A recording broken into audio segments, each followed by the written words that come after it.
अम्मा बअदु फ़अऊज़ु बिल्लाहि मिनश्शैतानिर्रजीम फ़इन आमनू बिमिस्लि मा आमनतुम बिही फ़क़द इह्तदौ। अल्लाहुम्मा सल्लि अला मुहम्मदिन व अला आलि मुहम्मद कमा सल्लैता अला इब्राहीम व अला आलि इब्राहीम इन्नका हमीदुम मजीद। अल्लाहुम्मा बारिक अला मुहम्मदिन व अला आलि मुहम्मद कमा बारकता अला इब्राहीम व अला आलि इब्राहीम इन्नका हमीदुम मजीद। सुब्हानक ला इल्म लना इल्ला मा अल्लमतना इन्नका अंतल अलीमुल हकीम। रब्बि शरह ली सदरी व यस्सिर ली अमरी वहलुल उक़दतम मिन लिसानी यफ़क़हू क़ौली।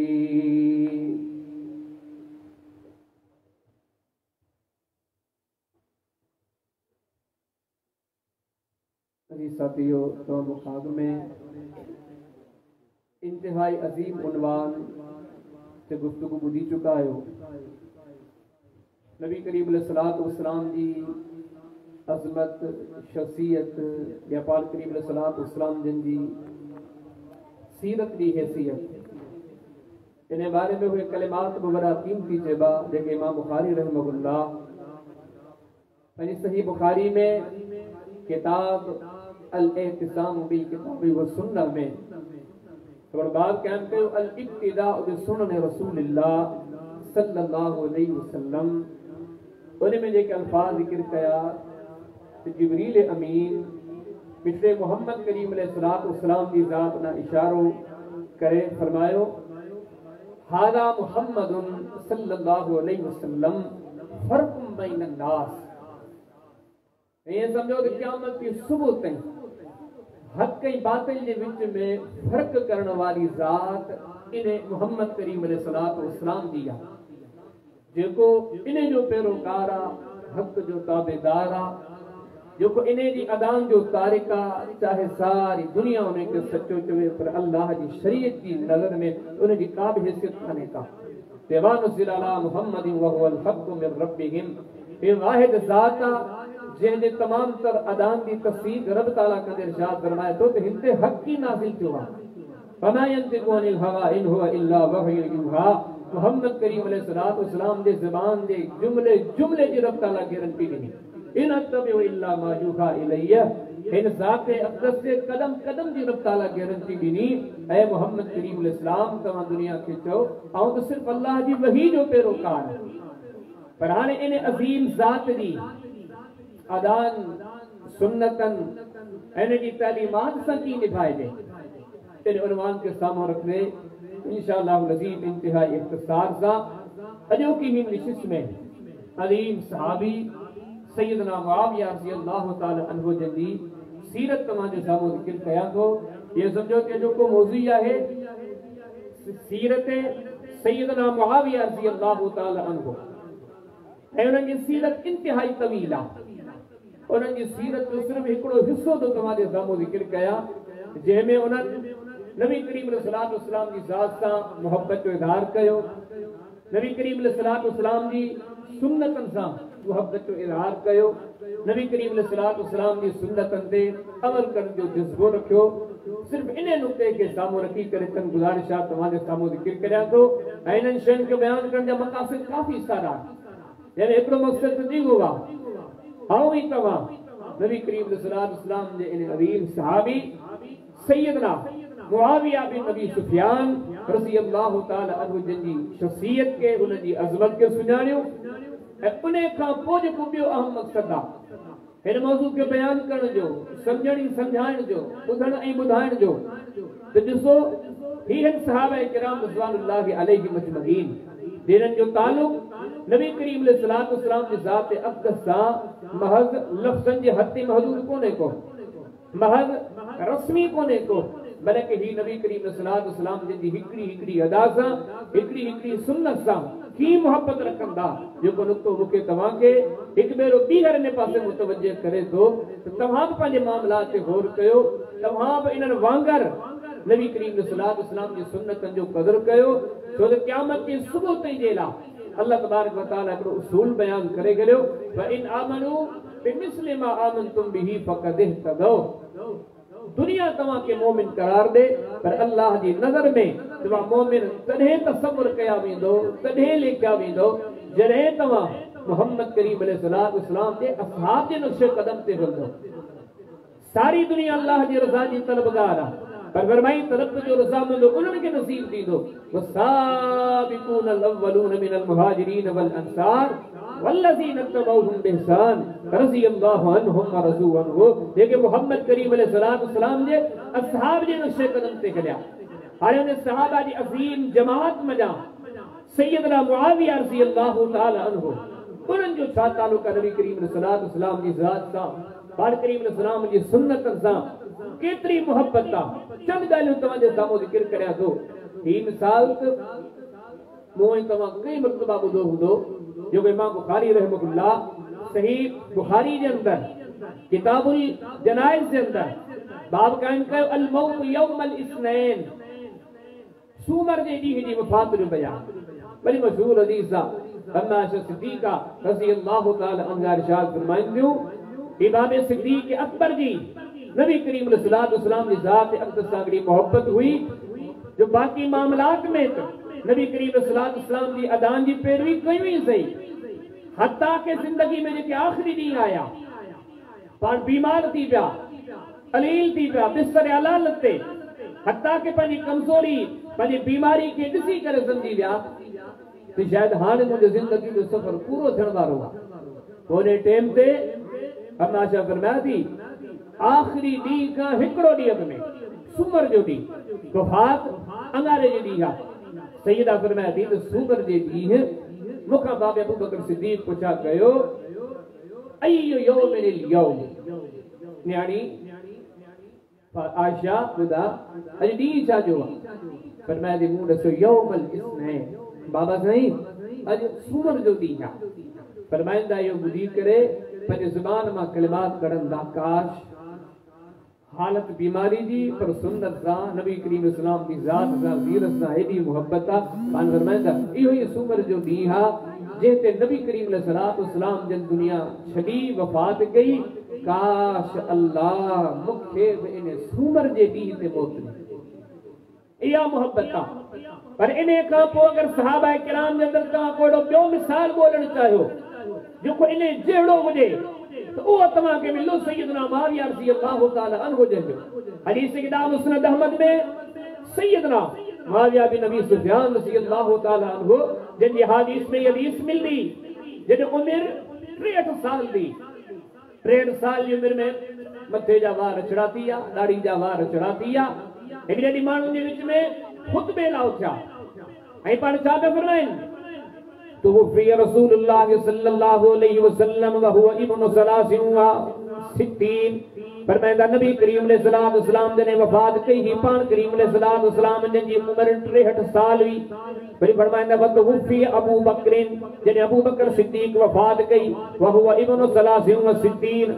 जने अबू बकर सिद्दीक वफात की उन्हनि जी उम्र 63 साल हुई वरी या टियों जुमलो ज़ुबान ते आयो पाण फरमाइंदा तो फी उमर जने उमर बिन खत्ताब वफात कई व हुवा इब्नु सलासिन व सित्तीन उन्हनि जी उम्र 63 साल हुई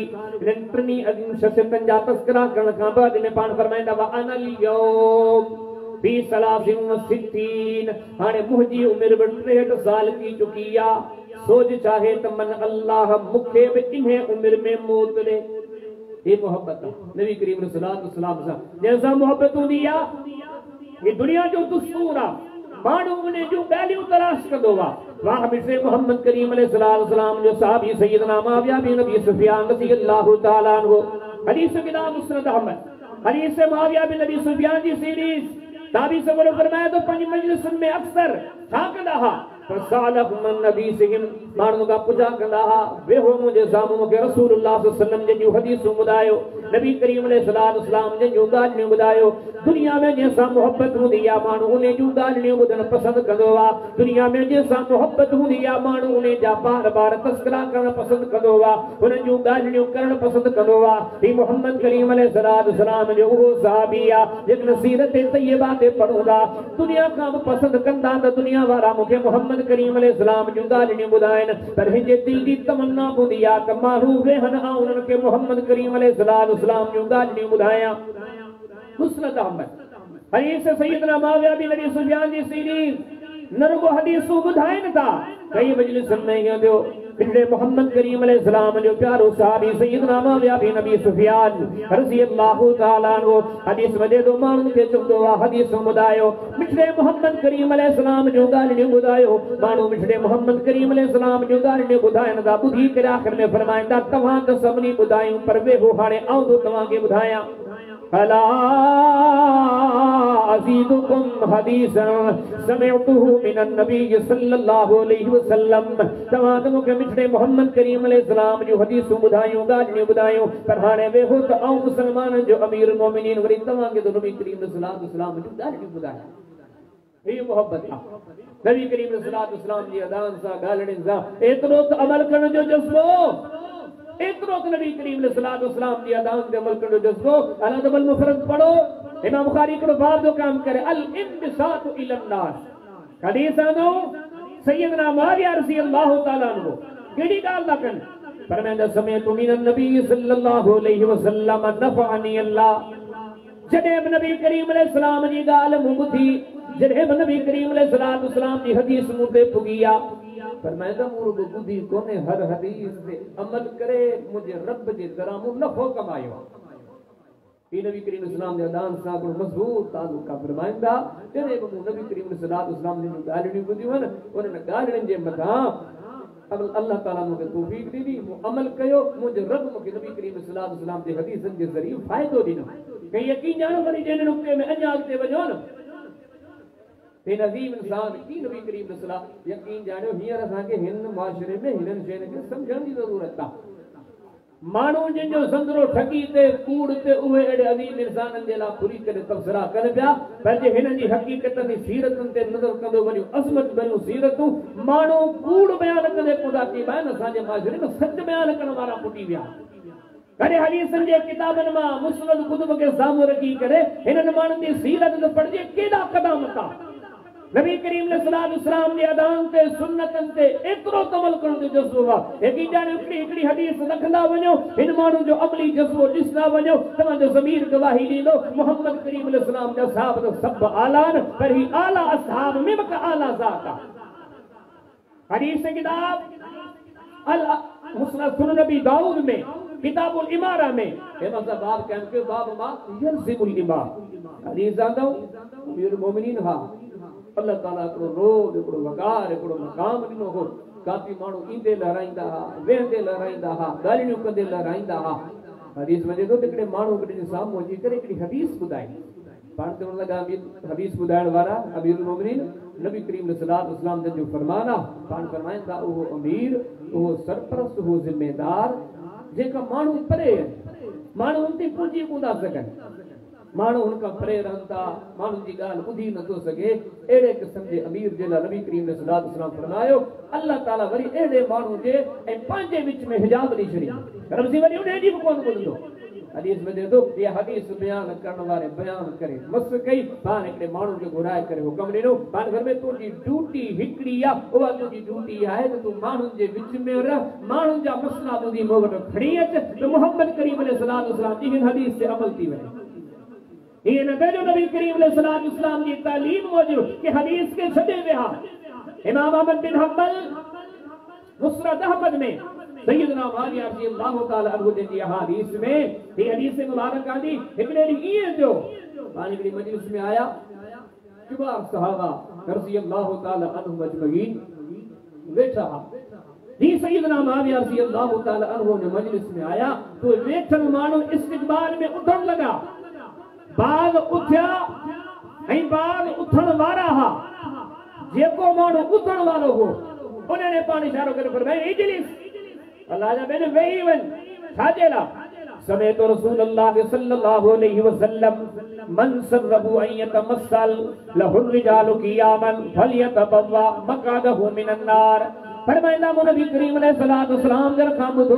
अल्लाह जे प्यारे हबीब अलैहिस्सलातु वस्सलाम इरशाद फरमायो पान फरमाइंदा दुनिया में जेको माण्हू इने शे जी ख्वाहिश कंदो वा इने शे जी तमन्ना कंदो वा जिथे वने माण्हू ने जे इस्तक़बाल में बीठा हुजन पान करीम अलैहिस्सलातु वस्सलाम फरमाया जेको इने गाल के पसंद करे वा पंहिंजी जाए जहन्नम में समझे खबरदार अज खां बाद में मुआविया बिन नबी सुफियान जी आमद जे वक्त तवा मा केर बि उठे न तो रसूलुल्लाह जी तालीम जे खिलाफ हम तेज वञो नंढियूं नंढियूं ॻाल्हियूं हदीस किताब मुस्नद अहमद में हदीस मुआविया बिन नबी सुफियान जी सीरीज में मेरा हदीस मुबारक का मिलनी के माण्हुनि खे नमाज़ पढ़ाई ॿी रकात खां पोइ जेको तहयात कबो आहे उहो तहयात विसरी वेंदो यूं थी विया इहे ॼा उथण लॻा पोयां अॻिले माण्हू सुभान अल्लाह चयो सुभान अल्लाह सुभान अल्लाह सुभान अल्लाह उन जी सोच हुई मुसलमान अमीरुल मोमिनीन खां तशहुद रहिजी वियो आहे हाणे पोयां तस्वीर जो जमात वेही वञनि तशहुद पढ़नि पर पाण तवजो कोन ॾिनो उथी विया हदीस में 4 रकातूं पूरियूं करे सलाम वराए करे वेठा पाण फरमायो अल्लाह जा बाना ऐं जेको न वेठसि इहो इन जे लाइ मोहम्मद करीम अलैहिस्सलाम जी तालीम आहे थोड़ी हदीस बुधाइंदा पान करीम सल्लल्लाहु अलैहि वसल्लम फरमाइंदा मन नसिया शैयन मिन सलातिही फलयस्जुद सजदतैन व हुवा जालिसन नबी करीम सल्लल्लाहु अलैहि वसल्लम ने इरशाद फरमायो जेकर तमाम को माण्हू नमाज पढ़े तो ऐं उन के नमाज जे विच वारो तशहुद या काविश रहिजी वञे विसरी वञे तो उन के ॿीहर मोटण जी ज़रूरत कोन्हे आख़िर में माण्हू खे खपे त सजदा सहव जा कई करे करे अॼु जेको मूं अमल कयो इहो बि मिसले मोहम्मद करीम सल्लल्लाहु अलैहि वसल्लम जी सुन्नत आहे अता गॾु इसमें दो मुस्नद अहमद के अंदर हदीस मुआविया बिन नबी सुफियान की सीरीज में फरमाइंदा नबी करीम सल्लल्लाहु अलैहि वसल्लम ने के हिंजे के इब्तिदाई खुतबा बुधा उन्हें खुतबे में बुधाऊं तो नबी करीम सल्लल्लाहु अलैहि वसल्लम खुतबे में ही हदीस पढ़ी मैं युरिदिल्लाहु बिही खैरन युफक्किहु फिद्दीन अल्लाह ताला जे बाने सा भलाई जो इरादो कंदो बा अल्लाह पाक एड़े बाने के दीन जी समझ दींदो बा दीन जी सोच दींदो बा फहम दींदो बा अया बयान करने वालो ताबी सगुर फरमाए तो इन मानो नबी करीम अलैहिस्सलातु वस्सलाम के मिंबर पे खुतबे के दौरान ये हदीस पढ़ते थी नबी करीम अलैहिस्सलाम जी अदान साइडो ताल्लुक हुयो सुन्नत रसूल साइडी वाबिसगी हुई उन्हें का बाद में सा इस तरह से सैयदना मुआविया बिन नबी सुफियान रज़ियल्लाहु तआला अन्हु पंजे जमाने में के खुतबा देना इल्ला माशाअल्लाह वो खुतबो न होंदो जे में यह हदीस न पढ़े नबी करीम इस्लाम के डिठो तहियो करे छॾियऊं जे खुतबे में नबी करीम इस्लाम जी हदीस पढ़ी आ त हाणे हर खुतबे में नबी करीम इस्लाम जी हदीस पढ़ी आ यो की जाने उन जी सीरत में वञो तवी तरीन उनवान कई हदीसूं नबी करीम इस्लाम जो अदाऊं साम्हूं ईंदियूं हूं उन ते अमल जो जज़्बो हूंदो पर एतिरो त मज़ीद जज़्बो हूंदो अगरि कंहिं शइ जी ख़बर न हूंदी हुई माण्हुनि खां मालूम कंदा हुआ शहर वारन का मालूम कंदा हा इलाके वारन का मालूम कंदा हत्ता कि तमा दिसलो कि मानू जो नबी करीम इस्लाम जो सुन्नतन सा छा ताल्लुक अगर रहनुमाई न मिलदी ही तो दुनिया जे कुंड कुर्च में रहदड़ उलमा का पूजा कंदा हा ते हिन बारे में नबी करीम इस्लाम की तालीम चाहे एडो नबी करीम इस्लाम जो सुन्नतन सा मजबूत ताल्लुक इमाम मालिक रहमहुल्लाह कने होता इमाम मालिक में किताब तलाक में देखो बाब क्या के बाब मा जा फिल अक़रा और जाने के मखसूस यामन माहवारी जा उनके बिचेले तो इनके पाकाई या दीगर इन पिनी के लिए लफ्ज़ इस्तेमाल थे तो उन्हें जो बयान एवं सब की हदीस आंदी फिर चक्कर ये जो सैयदना मुआविया बिन नबी सुफियान रज़ियल्लाहु तआला अन्हु जे जमाने में एकड़े माण्हू पंहिंजी घरवारी के तलाक ॾिनो तलाक ॾियण खां बाद में शरई उसूल आहे तो तकरीबन ये समझो तो 3 महीनन ते या 3 महीनन जे अंदरो अंदर उन जी बड़ी इज्जत आहे उन इज्जत के दौरान अगर को माण्हू उन सागी घरवारी सां रुजू करे उनके वापस आने पंहिंजे घर में पाण वटि रखाए तो शरण गुंजाइश मौजूद आहे 3 महीना हुन वटि रुजू ॾे मौजूद आहे उन माण्हू हिकिड़ो तलाक ॾिनो तलाक खां पोइ 1 महीनो गुज़री वियो 2 महीनो गुज़री वियो हदीस में जेको जेको 3 महीनो हुयो उन 3 महीने जो इख्तिताम हुयो जब औरत जेके 3 मखसूस दी हुया उन जी बिल्कुल तकलीफ जण वाली कुदरत जो अजीब इत्तिफाक तलाक ॾियण वारो मर्द फौत थी वियो हाणे को सवाल साम्हूं आयो ऐं तव्हांखे इहो ॿुधाईंदो वञा त सिन माविया बिन अबी सुफियान रज़ी अल्लाह ताला अन्हु रुगो सहाबी कोन्हनि, पंहिंजे ज़माने जा वक़्त जा अज़ीम आलिम आहिनि। इन्हनि जो इल्मु एतिरो आहे त सही बुखारी पढ़ो, किताबुल इल्म पढ़ो, बाबु कौली सल्लम पढ़ो, अल्लाहुम्मा अल्लिमहुल किताब। नबी करीम सल्लल्लाहु अलैहि वसल्लम सैयदना अब्दुल्लाह बिन अब्बास ने दुआ घुरी, अल्लाहुम्मा अल्लिमहुल किताब, अल्लाह अब्दुल्लाह बिन अब्बास के इल्म अता फरमा, कुरान जो इल्म अता फरमा, हिनखे अज़ीम आलिम बना। जे माण्हू ने नबी करीम सल्लल्लाहु अलैहि वसल्लम जन दुआऊं कयूं हूं, हदीस साॻे किताब सही बुखारी जे अंदर, किताबुल मनाकिब जे अंदर, बाबु ज़िक्र मुआविया बिन सुफियान जे अंदर तव्हांखे हदीस मिलंदी। सैयदना अब्दुल्लाह बिन अब्बास रज़ी अल्लाह ताला अन्हुमा सैयदना मुआविया बिन सुफियान के बारे में चवंदा हा, ये रुगो आलिम कोन, इन्नहु फकीहुन, हे उम्मत जा अज़ीम फकीहन, न सिर्फ आलिमन बल्कि उन इल्म जो फहम रखण वारा, पर छा त अल्लाह जे दीन जो कदर आ, सीने में अल्लाह जो डप आ, अल्लाह जी शरीयत के मामले में केतिरो एहतियात आ। अॼु हिकिड़ो नओं वाक़ियो पेश आयो, तलाक थी, हिकिड़ो महीनो गुज़रियो, ॿियो महीनो गुज़रियो, 3 महीने में तलाक ॾियण वारो माण्हू फोत थी वियो, इज्जत अञा हलकड़ हुई। सवाल पैदा थियो त हाणे इन मरण वारे, फोत थियण वारे, इन तलाक ॾियण वारे माण्हू जे माल मां हिन औरत खे वरसो तरको मिले या न मिले? हिकिड़नि माण्हू रायो ॾिनो त तलाक थी चुकी आहे, जॾहिं तलाक थी वई हाणे छाजो वरसो तरको आहे? कोन्हे को। ॿिया पासे ॿिया माण्हू चवण लॻा अञा त इज्जत हली पई, अञा त निकाह क़ाइम हो, अञा जेकॾहिं ही माण्हू रुजू करे हा ती जी घरवारी हुई, माना त निकाह क़ाइम हो। वक़्त जो अमीरुल मुमिनीन, अज़ीम फकीह, करीम सहाबी, खुद सोचो मामलो समझ में न आयो, पंहिंजे दोस्त सहबाब और यार सभिनी खां मालूम कयो कि सारे हिन मां ई कान मिली, ये अल्लाह जे दीन जो कदर आहे, ही सीने में अल्लाह जो डप आहे, अल्लाह जो दीन जेका अमानत आहे हिन खे अमानत सम्झंदा। हाणे एतिरे मसले जे लाइ हाणे मौजूद किथे शाम जी सरज़मीन ते, हाणे कासिद खे घुराईंदा, कासिद आयो, हाणे फरमाईंदा ख़त लिख, केॾे लिखां? ख़त लिख सैयदना ज़ैद बिन साबित ॾांहुं, ज़ैद जी रहाइश किथे आहे? मदीने तैयबा में। हाणे फरमाईंदा ही ख़त लिख, ही मसलो लिख, ही मसलो लिखी करे वञी करे सैयदना ज़ैद बिन साबित खां पुछा कर त हिन बारे में अल्लाह जे प्यारे पैगंबर अलैहिस्सलाम जी तालीम छा आहे? हिकिड़े मसले जे लाइ हिकिड़े मुल्क खां ॿिए मुल्क ॾांहुं सवार पंहिंजी सवारी ते, उठ ते, ॾाची ते, घोड़े ते निकितो आहे, हिकिड़े मसले जे लाइ ही दीन सिखण वारे सैयदना मुआविया रज़ी अल्लाह ताला अन्हु जो जज़्बो आहे। हदीस में जो सरहदूं तब्दील कदे, ही कासिद सैयदना ज़ैद बिन साबित रज़ी अल्लाह ताला अन्हु वटि पहुचे थो, ही सवाल पेश करे थो त हिन बारे में तव्हां शरई रहनुमाई ॾियो। हाणे का जवाब लिखी करे मोकिलींदा, वही बरियत वहुव बरियुन, तो निकाह खत्म थी चुको आहे, मर्द भी बरी आहे, औरत भी बरी आहे, ला तरिसहु वला यरसुहा। विरासत के मसले में तव्हांखे मालूम हुअणु घुरिजे त इन सूरत में इन औरत जो को बि हक़ कोन मिलंदो, को बि वरसो कोन मिलंदो, हिन जो वरसो आहे ई कोन्हे को। और कदा हलो केॾी अल्लाह जे दीन खे क़दर था ॾियनि, केॾी मामलात में एहतियात वारी वाट अख़्तियार था कनि। इमाम मालिक रहमहुल्लाह हिकिड़ो अहिड़ो ॿियो बि वाक़ियो ज़िक्र कयो जेको ॾिसे थो त हिन मर्द मुजाहिद जे सीने में जेका धड़कंदड़ दिलि आहे हुन में केॾो क़ुरान जो क़दुरु आहे, केॾो सुन्नत जो क़दुरु आहे, केॾो अल्लाह जो डपु आहे, केॾो त अल्लाह जी दीन खे अमानत था सम्झनि। इमाम मालिक रहमहुल्लाह किताब होता इमाम मालिक में किताबुल क़ज़ा में हिकिड़ो बाब क़ाइम कयो त इन फ़ैसिले जो बयान फीमन वजदा रजुलन इमरातहु, उन माण्हू जो बयान जंहिं माण्हू पंहिंजी घरवारी खे के धारे मर्द सां ॾिठो, हाणे छा करे, छा शरई हुक्म आहे, उन जो बयान। सैयदना मुआविया रज़ी अल्लाह ताला अन्हु जे ज़माने में केस खणी आयो, पर नए क़िस्म जो केस हुजे, केस कहिड़े क़िस्म जो हुजे, हिकिड़े माण्हू खे आंदो वियो त हीउ कातिल आहे, तफ़सील पुछा कयूं, ॿुधाइण वारनि ॿुधायो त हीउ कातिल हिन सूरत में आहे, हिन पंहिंजी घरवारी खे बि क़त्ल कयो, उन सां गॾु हिकिड़ो माण्हू हुयो, हिन उनखे बि क़त्ल कयो, ऐं मथां इन माण्हू इहा ॻाल्हि कई त हिन जा मुंहिंजी घरवारी सां ग़लति तालुकात हुया, इन्हनि खे मूं ग़लति हालत में ॾिठो ऐं मूं इन्हनि खे क़त्ल करे छॾियो। हाणे अहिड़े क़िस्म जो वाक़ियो